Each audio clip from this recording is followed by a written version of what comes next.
Joe, as we come to the end of the spring, you feel like personally you've accomplished what you wanted to get out of this? Yeah. For me, it's about there and just kind of getting your feel back and getting the ball off your hand well, make sure you're going through your reads the right way. So I feel great with that. I feel like I'm getting through things and spinning it well, and the other things will come, and it's not like I've had a million reps, so it's tough to kind of get in a groove and do those things. But as far as when I'm out there, just kind of getting through everything and just the vision of it all, I felt good, felt comfortable. So. Joe, it's been fun to kind of watch Shador cutting it up with you a little bit, and the dance thing during Mike Up was really funny. But is he kind of, well, first of all, maybe reminding you of some of your kids, but also is he bringing a lightness and some laughter and fun to the whole thing? Of course, yeah. I mean, listen, that's honestly how a lot of rooms and locker rooms are anyway. But yeah, obviously, like you can see the interactions, and it's like that in meeting rooms too. Sometimes we're laughing together. Sometimes you're chuckling because of whatever they're thinking as the young guys. But I would say I've had a smile on my face a good portion of the time I've been here this spring. So it's been a lot of fun. So is he going to be able to get you to do that dance? No. I don't know what dance he was talking about, but he's not getting me to do anything. But you will pose for a picture. Yeah, that was kind of harmless. That wasn't that embarrassing. That was like mildly embarrassing. Well, whatever, And all I was doing was copying somebody else. I can do that. Would you've been kind of load managed here in OTAs, spring ball. Is that going to continue in summer ball? I don't know what the plan is, but exactly. But I trust Kevin and that he has a plan for all this, and that's really all I can do. Listen, I'd love to go out there and take 120 reps a day and get in the groove and do all those things. But like I said, the coaches have a plan, Kevin has a plan, and my job is to just trust that, go out there and do the best I can. You've seen Shador now in OTs and you've been here minicamp, and it's just a small sample size. But what have you seen in him and Dylan's progression and growth through that? Yeah, listen, I try to remember putting myself in their shoes being young, and I'll say to them, like, they're not letting things bother them. They seem to be pretty comfortable. They've been able to relax themselves, come out here and have good practices, find completions. They're mostly not forcing the ball and things like that. Maybe some of the times those completions, maybe they could have put the ball somewhere else. But I think for young quarterbacks to be able to not try to force things and sometimes just take the check down and take the low guy can show a lot of growth and can show some maturity, and I think they've both done that a little bit. Joe, we've seen in 2023 play action. You're very good at it. Does it go back to the Kubiak year in Baltimore, or were you always? I think even when I was even before that, when we kind of started with Cam Cameron, when I was a rookie, we still had a good amount of that in our game. I think with the type of zone run game that we do in this offense, and how that's paired with the passing, with our play action game, I do think it's just good stuff, And when you get into a rhythm and you can you learn how to tempo your drop and get your eyes in the right spots, then yes, I obviously enjoy doing that. I was talking to Kenny a little bit about you guys being sort of from the same area, spending some time in the off season, getting some guys together. You can't learn your dad as much, but can you just talk a little bit about how might that look, and who will you invite? Yeah, you know what? I don't know. I haven't thought too much of it. You always get questions about what you're going to do over these 5 weeks, and honestly, I'm 40 years old. I'm going to continue to do what I've been doing the last few years. If something does happen to come together, it will be nice. The fact that a couple of us are right in that zone, and maybe we can pull some. But honestly, those things, it's more about kind of just getting together and spending time with the guys than it is throwing the ball around.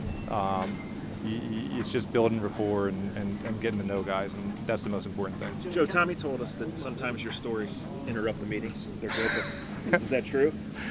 Yeah, it's true. I think we all have a little bit of this. Shador might throw something out there, and then I can just kind of build off of that. Who knows? But we all have stories. Yes, I can think of one time. We had a meeting at 9 o'clock, and I think we were lifting at 9:20. So we had 15 minutes and somebody started it off with, we were talking about, this wasn't even a football story.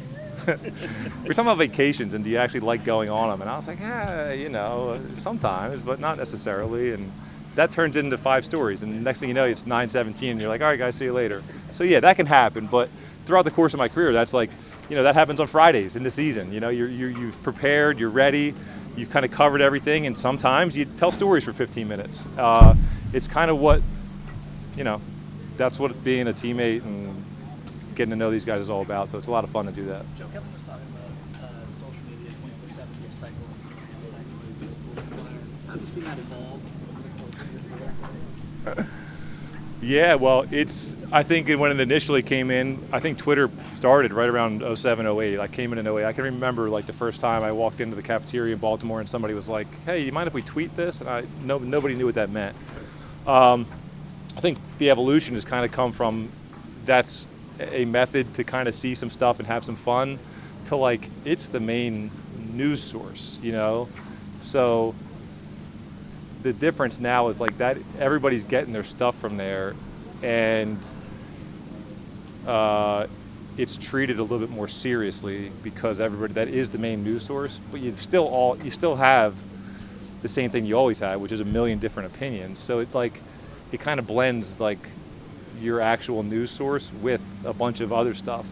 And you know, now I think we live in this world where just like everything you see on there, there's a good portion of people that are taking whatever you see on there very seriously. And sometimes it's not the case, you know, but you just have to, I don't know. I've been on Instagram. That's the only thing I've ever logged in on in my life. I won't download the other things because I don't miss them.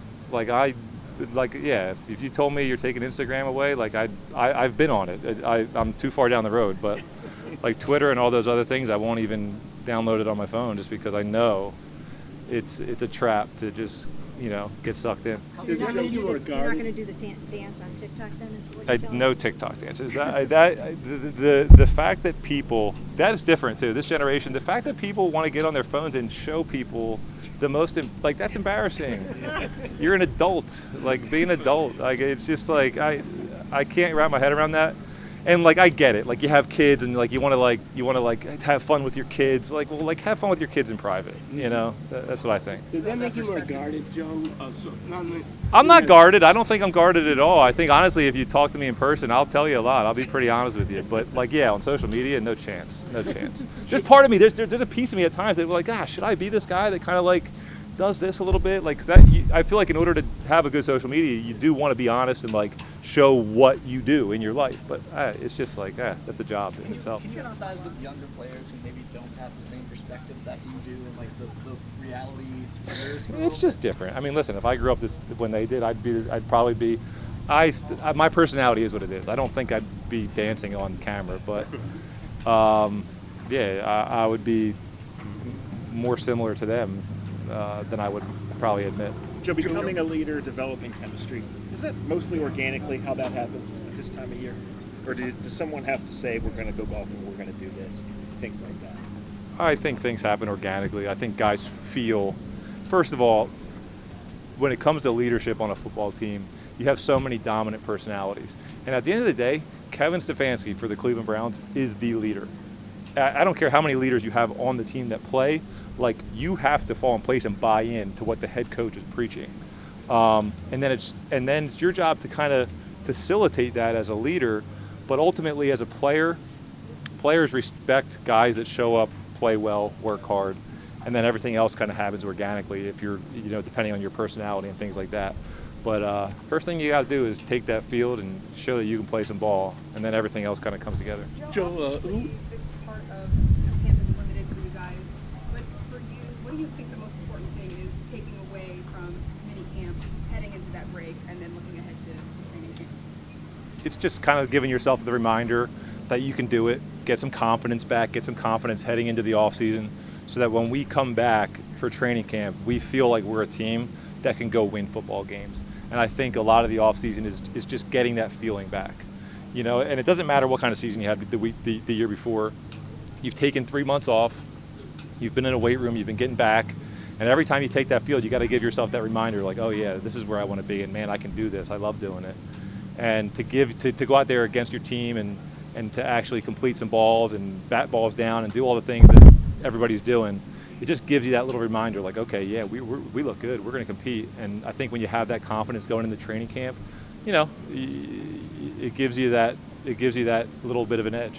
Just a couple more. How does it make you feel that a guy like Myles Garrett, who had such a turbulent offseason, when he sat down with Andrew Berry, one of the things that got him excited about coming back was the fact that he had a pretty good idea that you were going to be here too, and I've heard Joel say similar things. So how does that make you feel? Yeah, well, we were just talking about relationships and teammates, and listen, it feels good to have players to feel that way about guys, and to maybe have sense that maybe you're felt like that towards a little bit too. Just because, like, we're all trying to be good football players, and usually when you get those feelings towards guys, it means that you're working hard and doing those right things. And it always feels good for somebody to kind of pep you up and say, hey man, you did a good job today. So when you have good relationships, it's another version of that. Joe, the way Dylan and Shador look at you, was there a guy when you came in Baltimore that was sort of that person for you? I don't know quite the same, but like I came in with Kyle Bowler and Troy Smith, so they were kind of like competing, and you know, we were kind of all in that room together. And then shortly after that, Todd Bauman came into my room, and he was probably 36 or 37 years old at the time, and he had been around the league a little bit, played in Minnesota and Green Bay, Jacksonville. I think he'd just come from Jacksonville. And Todd was awesome to me. He was kind of in Baltimore by himself. His family was back in Minnesota, and he'd take me out to dinner and go out for a drink here and there, and just an unbelievable person. And I appreciated it in the moment, but looking back also, it was it was something that kind of calmed me down. Like, you had a good relationship with somebody in the room that, you know, you could feel comfortable around, and you felt was genuinely rooting for you to go play well. So, Joe, when last one, Shador and Dylan yesterday talked about asking you questions and how valuable that is. Is there a specific area that most of the questions/advice focus on?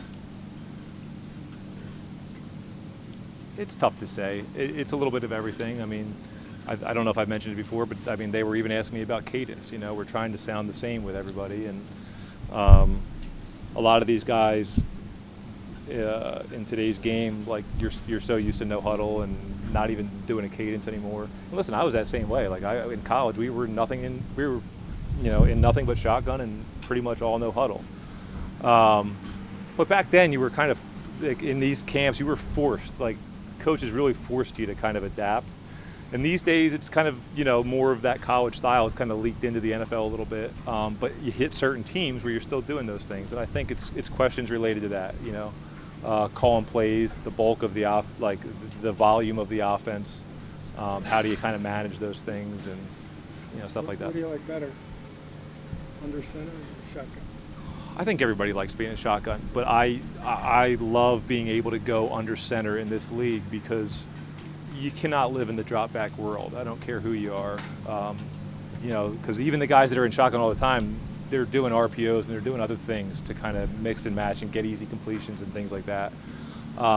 If you're just living in 3-step and 5-step drops and you're letting the defensive line pin their ears back and come after you, you're going to have a tough time. So I love the fact that we can go under center and kind of marry the run and the pass. I think that's just huge. I think teams do it in different ways, and for us, it's getting under center a little bit, and I love it. You remind these rookies at least they don't have two-a-days like you did? Every now and then, those stories come up. I remind them of that. My first 3 years before that CBA hit, and John ran hard camps as it was. I think he learned from Andy Reid. I told him we had 110, 120 plays scripted. We would run a 2-minute period, and it'd be like 1s, 2s, 3s, 1s, 2s, 3s. All right, 2s, let's go. You get one more. And it was like, whoa, like, we just did a 45-minute, 2-minute period. And like, listen, when I'm telling the stories, of course, I embellish a little bit. I probably add a half hour to each practice. But it was different, you know. And the difference was that even when it got easier in like 2011, I think, everybody that was playing at that point had been through two-a-days at some point in their life. Guys that come in the NFL now have never done it. They've never done it. We're out there for an hour and 15 minutes, and guys think it's hard. You know, like, our OTAs were over 2 hours for sure in Baltimore, you know, like when I was younger. Are you embellishing time? Yeah, pre-embellishing. I'm not embellishing on that. It was legit. When in 2011 we came back from the CBA, and you could do a max of 3 hours on the field. We did a max of 3 hours. We did that 3 hours on the field. A horn blew, no stretch. A horn blew. We were all ran on the field, and then the horn blew at the end of practice, and we all ran off. And it just doesn't. It's not like that anymore. I do tell the guys, I don't want to go back to that, but there is value in doing that every now and then. There just is. But there's no way we're doing it anymore.